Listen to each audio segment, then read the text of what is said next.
Ngayon ko lang nalaman na meron palang mga flavor ngayon yung mga sabon nila.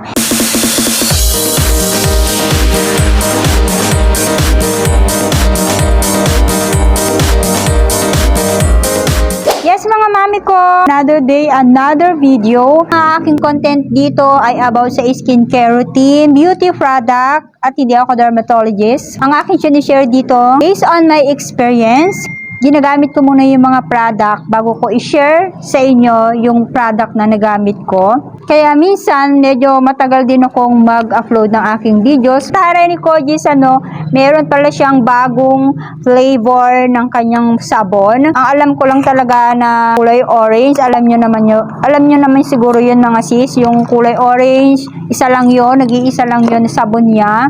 Na talaga naman napakaganda, napaka-effective na pampaputi talaga yun. Ngayon ko lang nalaman na meron palang mga flavor ngayon yung mga sabon nila. Ito nga, itong si Vitamin C. Pero meron ako nakitang kulay violet, blue, or green, mga ganon. Pero ang tinry ko, yung nakita ko, itong plus vitamin C, kasi maganda to sa balat. Ito, 1 week ko na itong ginagamit. Pinuputol-putol ko lang siya para mas matagal ko siyang magamit. At mga mami ko, itong sabon na to, hindi siya masyadong mabula. Yung pag-rub mo siya ng ganyan. Kaya naman ang ginagamitan ko siya ng ganito.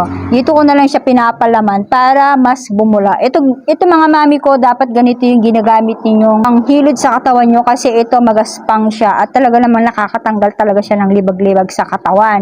Ang tagal ko kasi hindi lumalabas mga mami ko, hindi ako pumupunta sa SM, malapit lang kasi dito yung SM sa amin. Ilang minutes lang nandun ka na at yung mga Mercury Ped, malapit lang din siya. Pero ang tagal ko nang hindi talaga nakapunta sa SM, kailan lang ako pumunta and then naghanap ako ng mga iba-vlog ko, bibili ako ng mga product na bago kong iba-vlog sana sa Watson. Ayun nga, nakita ko nga itong si Koji-san na may mga ibang pala siya, ibang flavor pala siya. Bumili ako ng 2 pieces na ganito. Ang presyo nito mga mami ko ay 79 pesos. Mas mahal siya kaysa dun sa kulay orange. Yung ginagamit ko na dalawang 2 pieces, nasa 55 pesos lang ata yung 2 pieces na yon. Pero itong kulay orange, ito yung bago ng Kojic na to, yung bagong labas niya to. Familiar na kayo dito kay Koji-san, so hindi na natin babasahin pa kung ano yung nilalaman dito sa likod. May mga ibang flavor to. Mamili na lang kayo kung gusto nyong itry ito mga mami ko.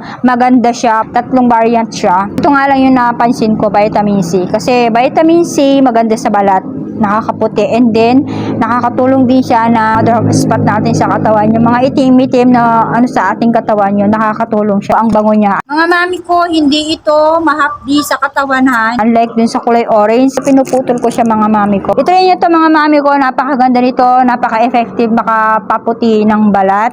Kung tinatamad naman kayong lumabas or kung malayo naman mga mami ko yung mall sa inyo or Mercury, ilalagay ko na lang dyan sa aking description box yung product na to para ma-orderin nyo na lang online. Para mas mabilis, hindi na kayo mapapagod pa. Aantayin nyo na lang yung sabon, darating na sa inyo. So, ayan mga mami ko. Of course, pag ginagamit nyo to, kailangan meron kayo lotion na moisturizer sa gabi at sa umaga naman ay meron kayong sunscreen na maganda. Babad nyo lang sa katawan nyo ng 5 minutes or 3 minutes at hindi kayo mainip sa inyong mga CR. Magkuskus kayo ng CR ninyo, yung bowl ninyo, yung lapag, yung mga maglinis-linis kayo sa loob ng CR o mag-toothbrush kayo. Pagkatapos yung mag-toothbrush, okay na, pwede nyo nang banlawan ng inyong balat. Dito na nagtatapos yung ating vlog. Huwag kalimutan na mag-subscribe.